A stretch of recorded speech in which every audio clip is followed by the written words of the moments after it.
Okay, so I left off here.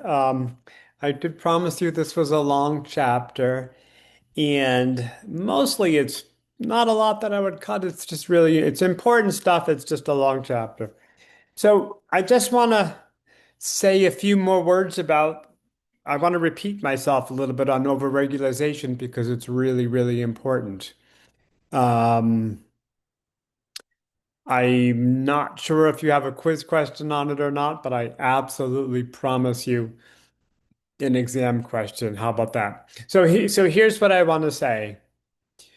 I talked about how children can learn by rote to say, yesterday I brought lunch to school. That's too many morphemes.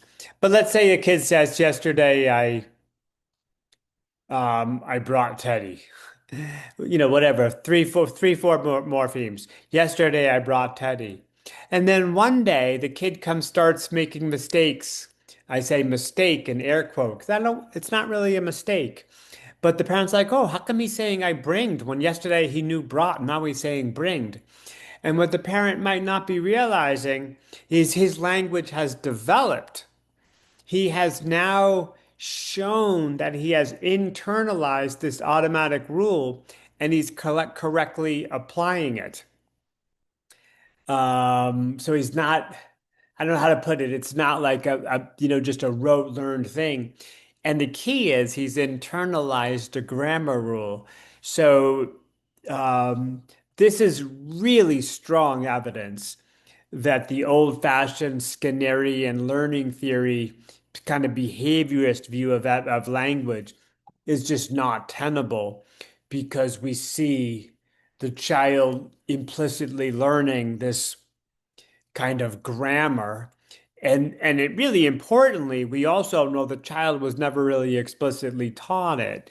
The child wasn't getting reinforced for saying, he didn't get reinforced for saying I bringed because that's his parents never said that to him.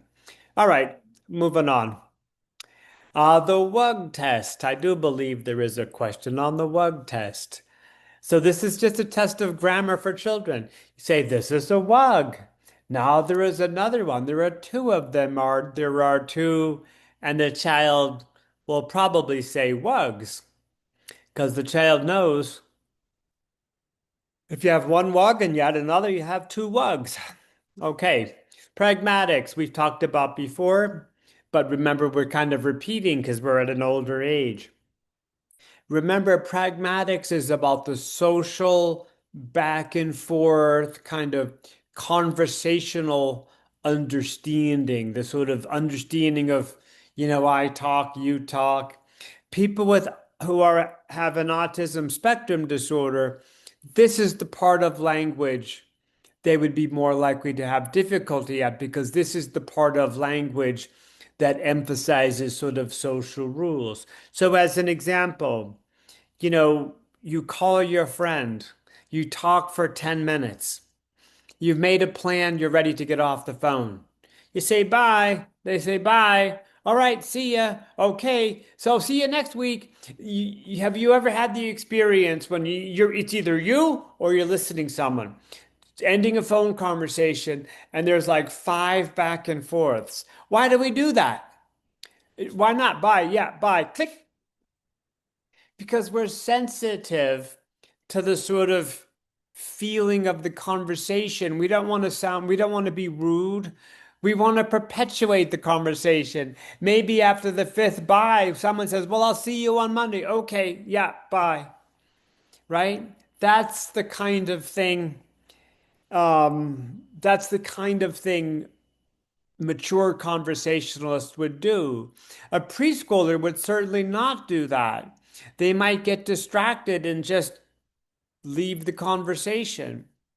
And again, if someone had an autism spectrum disorder, which is defined by difficulties in social cognition, that's the part of language that might be a struggle.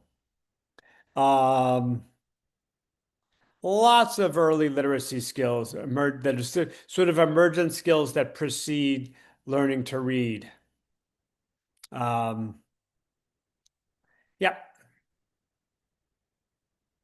Can't say enough about how much the literacy environment really prepares the child for reading.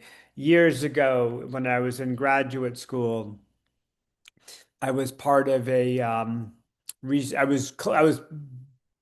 helping someone collect data in a school system that was examining. It was a poor school system in Boston, and it was examining, first grade, either first or second graders.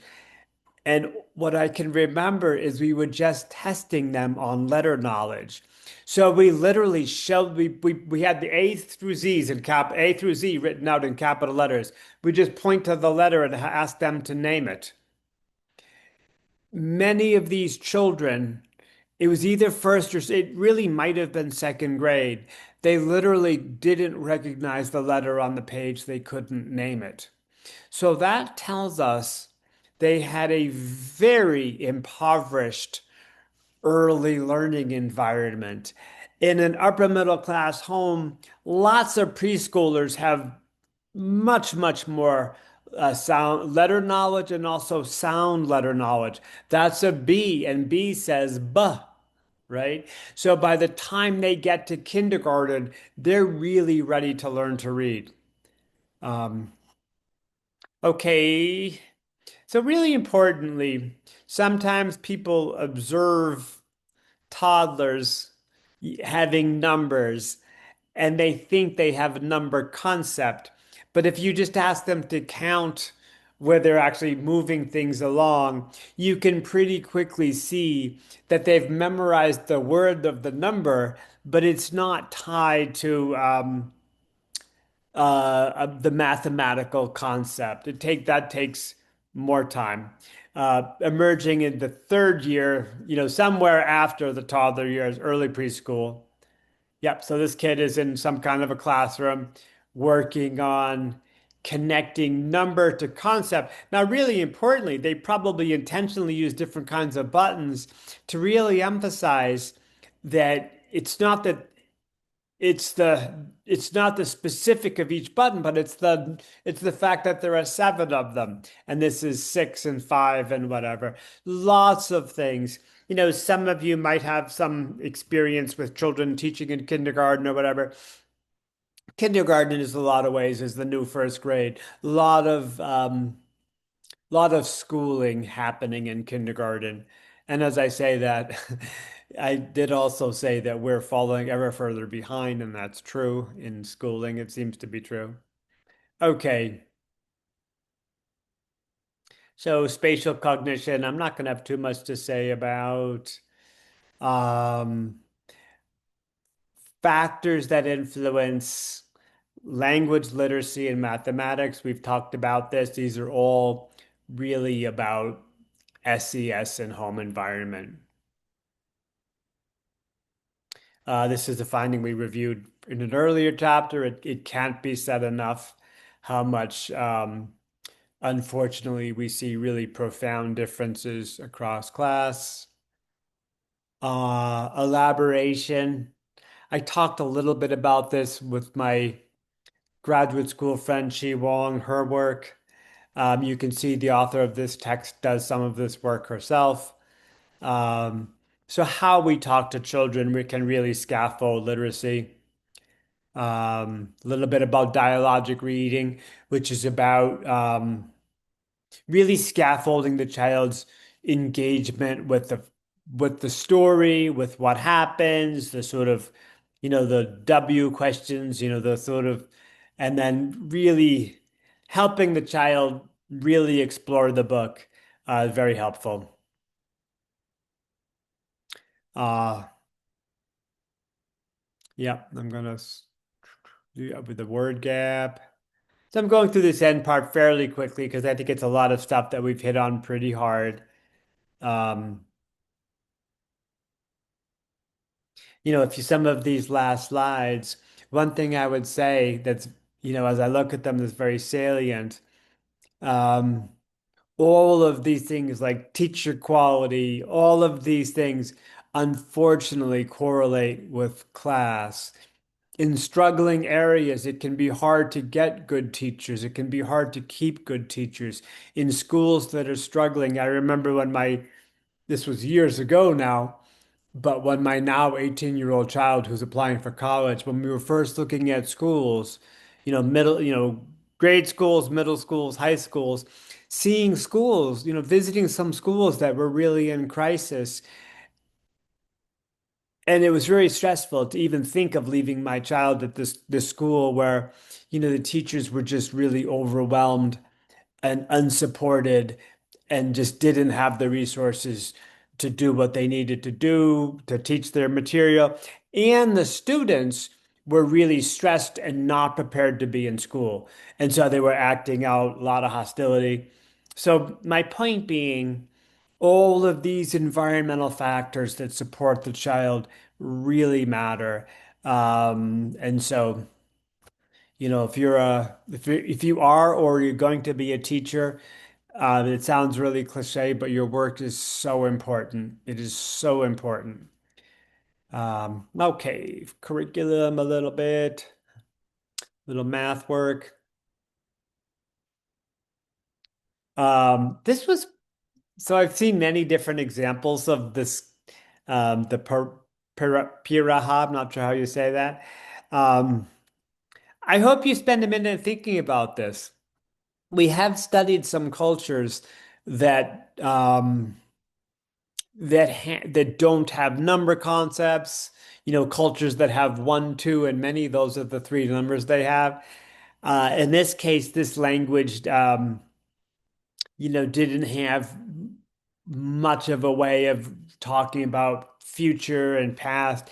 Really pretty remarkable, really pretty fascinating to think about how your cognitive state might be constrained. Because if you think about what language is this elaborate symbol system that scaffolds, of course, your ability to communicate, but it also scaffolds your ability to think. Now I know that you can think without words a little bit, but I think you will agree that you can have much more sophisticated thoughts if they're embedded in a grammatically supported huge set of symbols. And so to see communities that didn't develop that, it's really quite fascinating. Um, yeah, Smallest phonemic inventory in the world. Paraha children do not reflect on the past or talk about the future. That's really pretty remarkable. This was quite amazing, kind of very different. Imagine, when I was looking at this and I was thinking about the EF findings, boy, these characters, first of all, are quite beautiful, but also, think of the cognitive demands, not just of learning about this, but just encoding it's really quite demanding, I would think. And that's just interesting. It's interesting to think about how that would potentially influence development. Um, okay, and we are just looking at the last few slides. Cascades. There are a lot of interesting cascades to think about in this chapter. I haven't, I'm just gonna just back up for a minute and kind of re-say what a cascade is, even though it's been in every chapter. So I think about the fact, you have different domains of development. Think about each chapter, the author's covering different topics, cognition, emotion, attachment, peer interaction, whatever. And you have different developments at different ages in different domains, and they're going to potential for good or for bad influence future developments in an interactive way. So it's sort of like current developments interacting with future developments to move you in one direction or another, to constantly influence your developmental trajectory. Um, this in this chapter we talked about social cognition. Imagine the ways one could be either really good or really struggle with social cognition, and imagine how that could interact with other um, aspects of development and really, alter one's trajectory.